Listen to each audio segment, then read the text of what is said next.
¿Alguna vez has sentido que hay algo más en las páginas de la Biblia? Profundiza con nosotros en cada episodio. Exploramos historias, revelaciones y lecciones prácticas que transforman tu vida. Estás escuchando Algo Más en la Biblia. Comenzamos. Usualmente cuando hablamos de un diagnóstico, un diagnóstico médico, existe esta expectativa como de precisión absoluta. Claro, esperamos que sea una ciencia exacta. Exacto, como si fuera ingeniería pura. O sea, te rompes el brazo, vas al hospital, la radiografía te muestra esa línea blanca irregular en el hueso y el médico simplemente señala la pantalla y dice que ahí, justo ahí, está el problema. Es algo binario, es blanco o negro, roto o no roto. Y bueno, la verdad es reconfortante porque los seres humanos nos gusta que las cosas sean visibles, que se puedan categorizar y sobre todo que se puedan resolver con un simple yeso. Totalmente, pero y aquí es donde la cosa se complica. Luego entramos en el mundo de los textos históricos y teológicos antiguos. Y de repente, esa máquina de rayos X mental que tenemos hace cortocircuito por completo. Sí, se descompone. Realmente, nos encontramos ante un paisaje donde la lectura de los síntomas es, por decirlo muy suavemente, contradictoria para nuestra mente moderna. Así que la misión de hoy es realizar un análisis detallado y minucioso de un texto fascinante. Vamos a hacer una inmersión analítica en un mundo antiguo donde la indigencia absoluta se diagnostica como la mayor de las riquezas. Y donde caminar directamente hacia la muerte se describe sorprendentemente como la victoria suprema. Es, digamos, la subversión total de lo que hoy consideramos como éxito o supervivencia. Es un giro de 180 grados. Exacto. Y eso es exactamente lo que ocurre en Apocalipsis capítulo 2, versículos del 8 al 11. Es la antigua carta dirigida a la comunidad cristiana de Esmirna, en el primer siglo. Y mira, es un texto muy breve, son apenas unas pocas líneas, pero tiene una densidad histórica y psicológica que es realmente fascinante. Y hay un gancho en este texto que cambia absolutamente toda la perspectiva.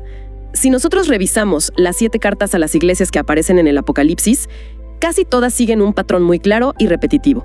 El típico, estás haciendo esto bien, pero... Exactamente. Te dicen, bueno, están haciendo esto muy bien, pero tienen este gran problema que deben corregir inmediatamente. O sea, hay críticas, hay reprensiones bastante severas. Sí, jalones de orejas. Tal cual.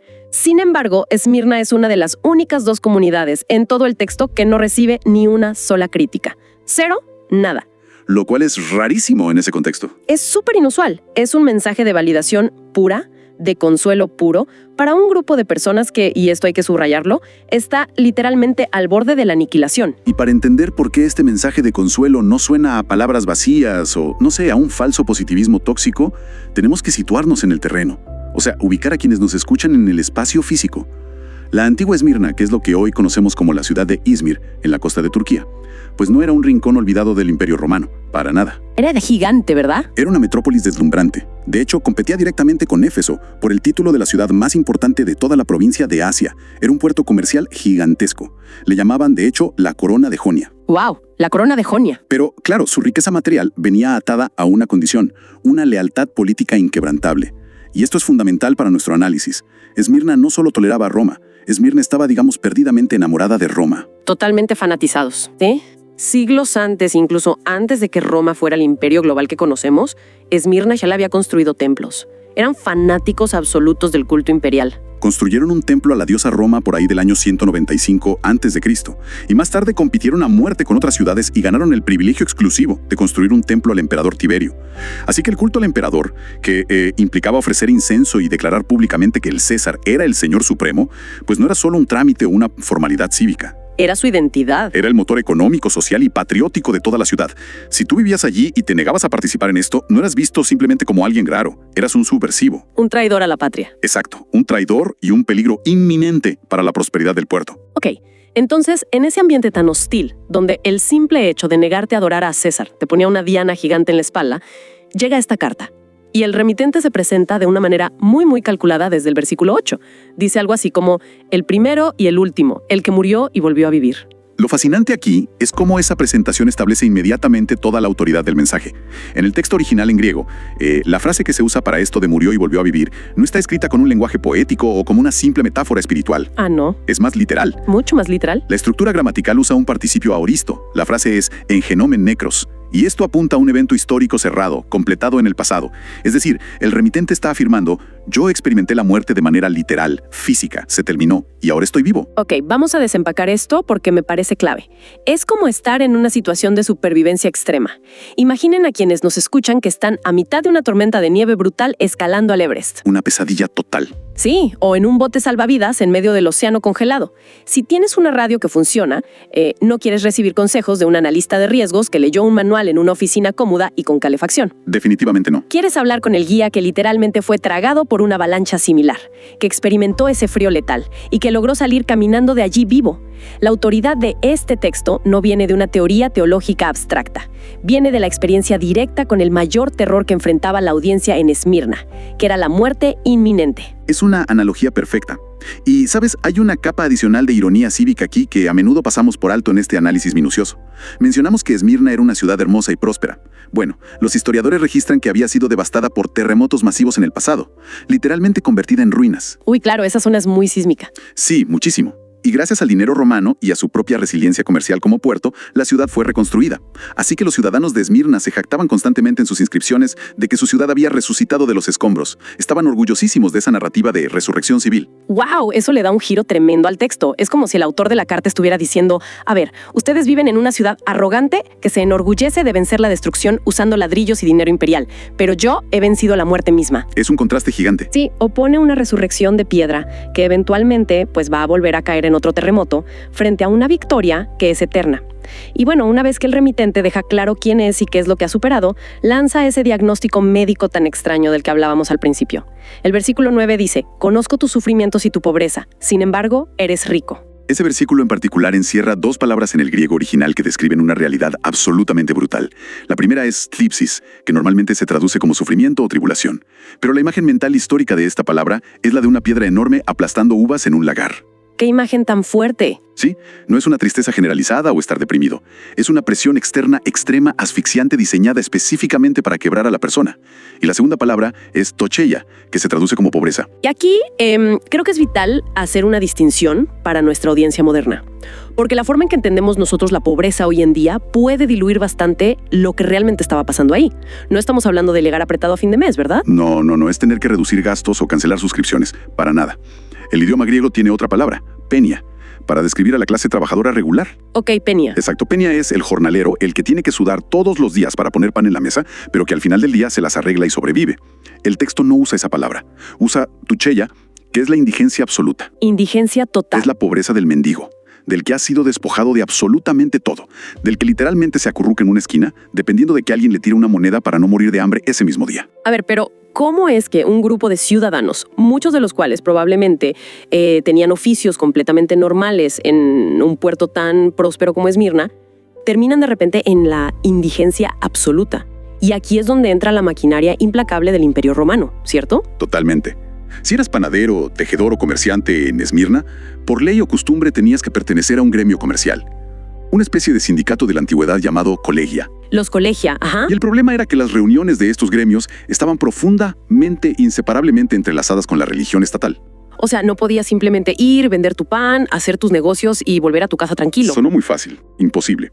Los banquetes oficiales de los gremios comerciales siempre comenzaban ofreciendo incienso al emperador y comiendo carne que había sido sacrificada a los dioses patronos de ese gremio específico. Para un cristiano del primer siglo, participar en eso era cruzar una línea roja insalvable. Claro, era idolatría pura. Exacto, era negar su fe. Y la consecuencia de no participar no era solo que te miraran feo o que no te invitaran a la próxima fiesta de fin de año. Te expulsaban del gremio. Y si no estabas en el gremio, literalmente nadie te compraba nada. Eras un paria. Sí, no podías vender, tus clientes te abandonaban por miedo a represalias y eventualmente la élite local podía incautar tus bienes por considerarte un elemento antisocial y antipatriótico. Era un aislamiento económico quirúrgico y total. Te congelaban financieramente hasta que te quedabas en la calle pidiendo limosna. Lo cual hace que la siguiente frase del texto sea un balde de agua fría. A estas personas que lo han perdido todo por mantener su integridad comercial y espiritual, se les dice, sin embargo, eres rico. Y a ver, detente ahí un segundo, porque hay que admitir que superficialmente esto suena casi insensible. Entiendo por qué lo dices. Sí, o sea, imaginen acercarse a alguien hoy, a quien le acaban de embargar la casa, que perdió su negocio por unas presiones políticas corruptas, que literalmente no tiene que darle de comer a sus hijos, y decirle con una sonrisa en la cara, oye, pero eres rico por dentro. Suena fatal. Suena a una positividad tóxica antigua, ¿no? como un premio de consolación bastante barato y hasta cruel. Si se lee fuera de contexto, absolutamente, tienes toda la razón. Pero si conectamos esto con el panorama general y lo miramos a través de la lente de lo que Roma representaba, nos damos cuenta de que no es un consuelo vacío.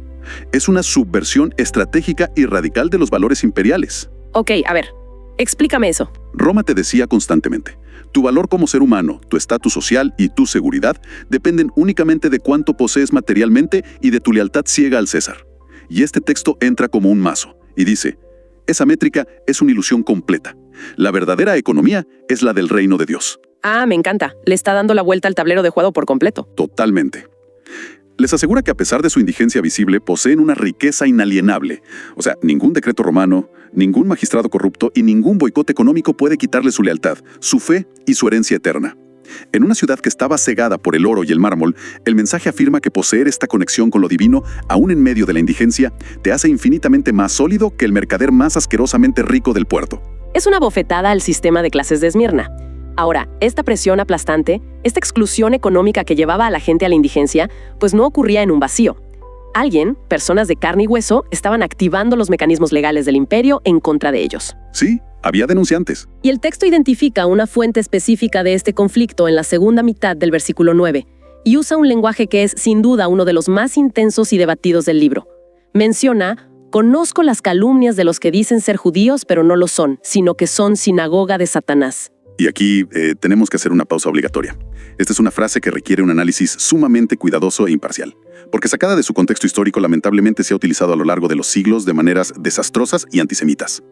Y es fundamental para quienes nos escuchan entender esto estrictamente a través de la dinámica legal y política de Esmirna en ese primer siglo. Totalmente de acuerdo. Es crucial poner esto sobre la mesa. El conflicto aquí de ninguna manera es étnico. Quien escribe esto, el apóstol Juan, pertenece al pueblo judío. Y Jesús mismo. Exacto, toda la matriz del texto es judía. La tensión en Esmirna no tiene absolutamente nada que ver con orígenes étnicos, sino con un tema de supervivencia legal bajo un régimen totalitario. Entonces, ¿cómo funcionaba exactamente este paraguas legal romano del que dependían? Es fascinante. Roma tenía una categoría legal muy específica llamada religio lícita. Básicamente significa religión permitida o legal. Mira, el imperio era brutal, sí, pero respetaba la antigüedad. Y como la religión judía era sumamente antigua, Roma había concedido a las comunidades judías una exención especial increíble. ¿No tenían que adorar al emperador? Exacto. No estaban obligadas a ofrecer incienso ni a declarar que César era Dios, lo cual, como ya dijimos, era un privilegio extraordinario, pero a la vez muy, muy frágil en una ciudad tan fanática del imperio como Esmirna. Entonces, tenían este escudo legal maravilloso contra la maquinaria de persecución. Y en las primeras décadas, los cristianos, que inicialmente pues eran vistos simplemente como una rama interna o una secta del movimiento judío, se beneficiaban de ese mismísimo escudo. Así es. Podían evitar el culto imperial sin ser arrestados ni perder sus negocios. Pero a medida que pasaba el tiempo y entraban más personas de origen griego y romano a esta nueva comunidad cristiana, las tensiones internas crecieron enormemente. Me imagino, la dinámica cambió. Por supuesto. La comunidad judía tradicional en Esmirna, viendo que estos nuevos grupos se alejaban de las prácticas de la Torá y, lo más grave, atraían la atención negativa de las autoridades romanas por su rechazo a los dioses de la ciudad, se sintió profundamente amenazada. O sea, pensaron, esta gente nueva nos va a hacer perder nuestra exención legal y Roma nos va a aplastar a todos. Ese era el miedo exacto. Para proteger su propio estatus legal, los líderes de la sinagoga local sintieron que necesitaban trazar una línea dura y visible. Tenían que decirle a las autoridades romanas: a ver, nosotros no tenemos nada que ver con ellos. Ellos no son parte de nuestra religión legal. Y al hacer eso, ya sea deliberadamente o por pánico, le arrancaban de golpe el escudo legal a los cristianos. Los dejaban a la intemperie. Totalmente expuestos a los magistrados romanos, que inmediatamente los veían como traidores ateos que se negaban a honrar al imperio. Entonces, ¿qué significa todo esto para esa frase tan dura de la carta? Esa dinámica de delación legal es lo que da origen al término sinagoga de Satanás. En nuestras mentes modernas, esa palabra Satanás evoca de inmediato imágenes mitológicas, ocultistas, demonios con cuernos. Pero en su origen semítico y en este contexto, la palabra Satán significa literalmente el adversario, y se usaba muy frecuentemente en el contexto de un tribunal de justicia para referirse al acusador o al fiscal. Ah, claro, eso cambia todo el tono de la lectura. No los está acusando de hacer rituales oscuros o de adorar al diablo en secreto. Los está acusando de haberse convertido, en la práctica, en los fiscales del Imperio Romano. Exactamente eso. Piensa en la vocación espiritual histórica de esa comunidad judía. Era ser luz de las naciones, representar la justicia divina. Pero al aliarse con el poder corrupto de Roma y entregar a personas vulnerables a la muerte imperial simplemente para proteger su propio estatus, estaban actuando literalmente como acusadores. Como el Satán legal. Sí, se habían convertido en un instrumento más del imperio opresor, perdiendo su identidad espiritual en el proceso. Es una advertencia potentísima, teológicamente hablando, sobre lo que sucede cuando cualquier estructura religiosa se asocia con el poder del Estado para aplastar a una minoría. Es escalofriante pensarlo así. Y lamentablemente, el resultado de esa exposición legal es sombrío, porque el texto no ofrece un rescate milagroso tipo película de acción de Hollywood. El versículo 10 entra directamente a un pronóstico oscuro. Dice: el diablo meterá a algunos de ustedes en la cárcel para ponerlos a prueba, y sufrirán por 10 días. Sé fiel hasta la muerte, y te daré la corona de la vida. Es un golpe de realidad. Muy duro. Y lo primero que resalta de ese versículo es que la cárcel en ese mundo antiguo no era un sistema penitenciario con sentencias de meses o años, con el objetivo de rehabilitar a alguien. No, en el sistema de justicia romano antiguo, la prisión era simple y llanamente la sala de espera. Te encerraban ahí abajo, en condiciones inhumanas, mientras se organizaba tu juicio.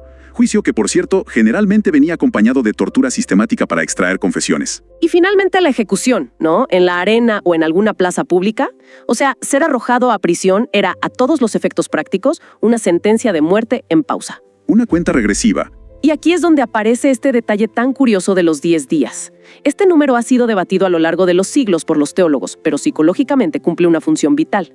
A ver, yo lo pienso así. Cualquiera que haya pasado por un entrenamiento físico extremo o que haya tenido que resistir un dolor físico intenso, conoce este fenómeno. ¿El de la meta visible? Exacto. Cuando estás haciendo una plancha de ejercicio y sientes que el dolor no tiene fin, tu mente colapsa y te rindes mucho antes que tu cuerpo. Pero si tu entrenador te dice solo tienes que aguantar 10 segundos más, de repente esa fecha límite hace que el sufrimiento sea procesable. Aguantas porque sabes cuándo termina. Es un anclaje psicológico brillante y tiene una raíz teológica profunda. En el lenguaje profético bíblico, 10 días simboliza un periodo que es pleno, que es severo y que no se va a cortar mágicamente, pero que está estrictamente delimitado. Tiene un tope. Dios ha trazado una línea en la arena. La persecución no es infinita y el Imperio Romano no tiene un cheque en blanco para causar sufrimiento eternamente. Tiene una fecha de caducidad. Pero claro, aquí viene la paradoja. ¿Qué importa realmente que la prueba tenga un límite de 10 días si el resultado final de esa prueba es, como literalmente pide el texto, ser fiel hasta la muerte? O sea, desde una visión puramente terrenal, política, si te mantienes íntegro pero te matan, pues el imperio ganó, ha sido eliminado del mapa. Desde la óptica romana eres un perdedor absoluto. Contrarrestar esa lógica, el texto ofrece la corona de la vida. Y esto plantea una pregunta importante sobre las palabras originales, porque nuevamente el griego importa muchísimo aquí. Muchísimo, es la clave de todo. Hay dos palabras principales para corona en griego antiguo. Una es diadema, que es la corona del monarca. Como de rey. Sí, el derecho de sangre, la realeza imperial que se hereda. La otra palabra es Stephanos, que era la guirnalda trenzada generalmente de hojas de laurel que se le otorgaba al atleta victorioso al final de los Juegos Públicos.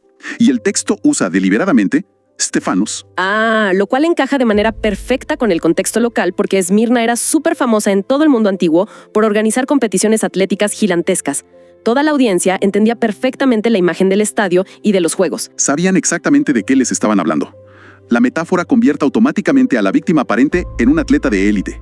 O sea, Roma cree que te está enviando al matadero como a un criminal despreciable que nadie va a recordar. Pero el texto dice, no, estás corriendo en el estadio olímpico del universo.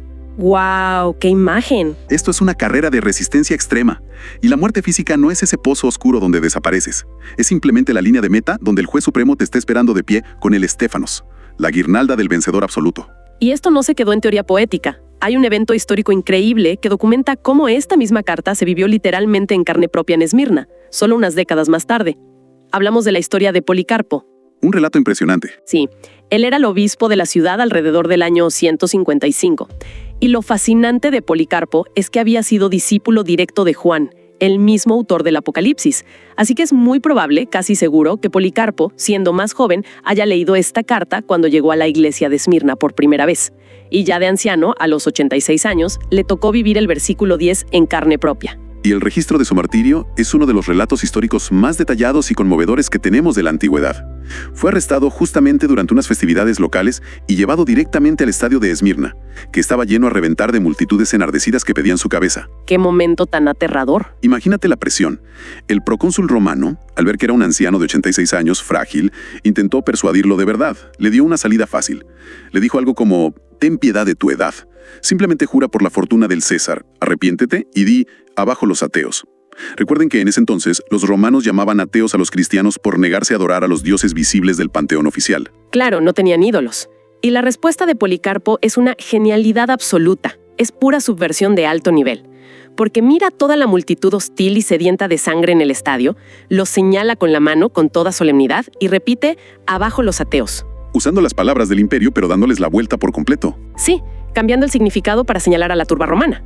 Luego el procónsul, ya frustrado, le exige que maldiga a Cristo de una vez por todas para ser liberado y perdonado. Y su respuesta final encarna toda la esencia, el alma de la carta a Esmirna. Policarpo dice, 86 años le he servido y ningún mal me ha hecho jamás. ¿Cómo puedo maldecir a mi rey que me ha salvado?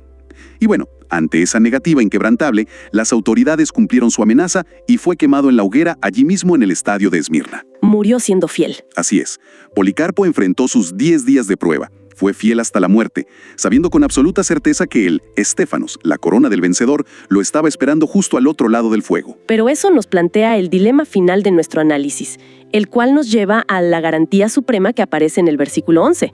Porque, a ver, si bien la valentía de un hombre como Policarpo es profundamente inspiradora, la realidad fría y dura es que el Imperio Romano seguía teniendo el poder militar para aplastar vidas humanas a su antojo. Seguían mandando. Exacto. ¿Cómo desmantelas realmente ese poder sistémico de aterrorizar a las masas? Bueno, el texto cierra diciendo, el que tenga oídos que escuche lo que el Espíritu dice a las iglesias. El que salga vencedor no sufrirá daño alguno de la segunda muerte. Aquí es donde se pone realmente interesante. Y aquí radica la desarticulación total teológica y psicológica de la maquinaria de terror romana. El mensaje introduce una taxonomía completamente nueva sobre la existencia humana. Establece, para empezar, la idea de una primera muerte. ¿Qué es la física? Exactamente, el final biológico, el último latido del corazón en este mundo. Es algo que, inevitablemente, todos vamos a enfrentar. Pero para los cristianos de Esmirna, esta primera muerte venía cargada de muchísima violencia política. Roma monopolizaba el miedo de la sociedad precisamente porque tenía la capacidad y la autoridad legal para infligir esta primera muerte. Claro, el poder coercitivo de absolutamente cualquier dictadura, moderna o antigua, se basa fundamentalmente en esto. Obedece nuestras leyes o dejamos de permitirte respirar. La gente cede sus principios para preservar su biología. Precisamente. Es el instinto de supervivencia. Pero luego, el texto hace algo magistral.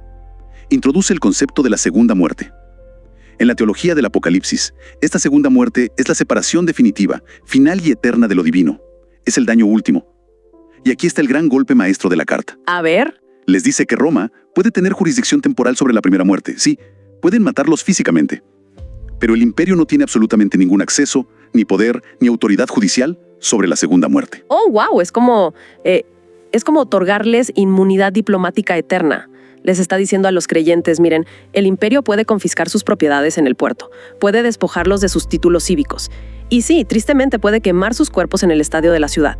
Pero hasta ahí llega su alcance jurisdiccional. Tienen un límite infranqueable. Su poder choca como contra un muro invisible en el exacto momento de tu primera muerte. Si tú te mantienes firme, cruzas esa línea intacto y el imperio no puede tocar ni un solo átomo de tu eternidad. Es brillante, porque reduce el terror imperial a un simple inconveniente temporal. Si tú tienes la certeza absoluta en tu mente y en tu corazón de que saldrás completamente ileso del tribunal final del universo, la amenaza de un magistrado local en Esmirna perdiendo los estribos y gritándote, pues pierde todo su aguijón. Ya no eres un prisionero aterrado en una celda oscura. Eres intocable en el sentido más trascendental de la palabra. Totalmente. Es un desmantelamiento intelectual y espiritual de las herramientas de opresión.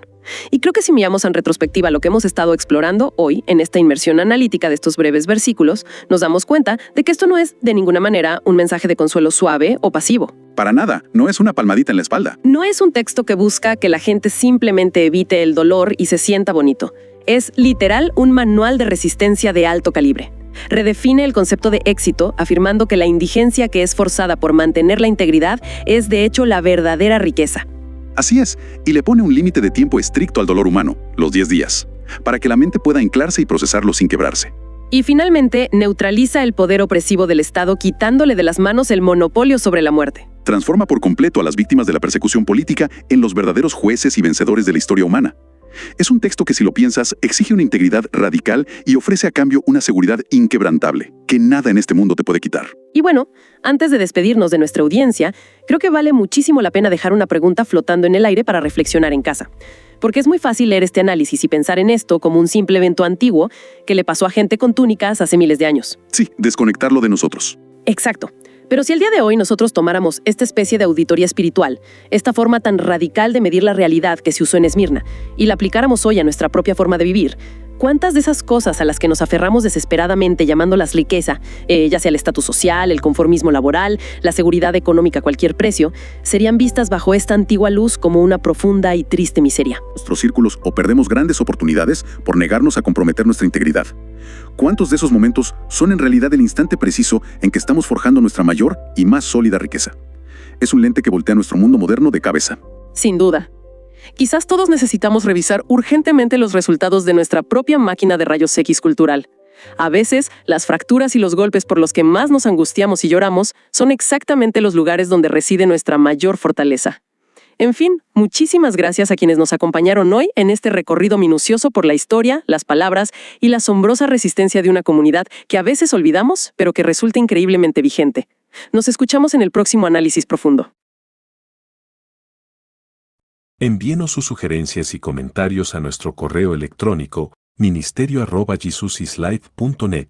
Este programa es una producción de Jesus is Life.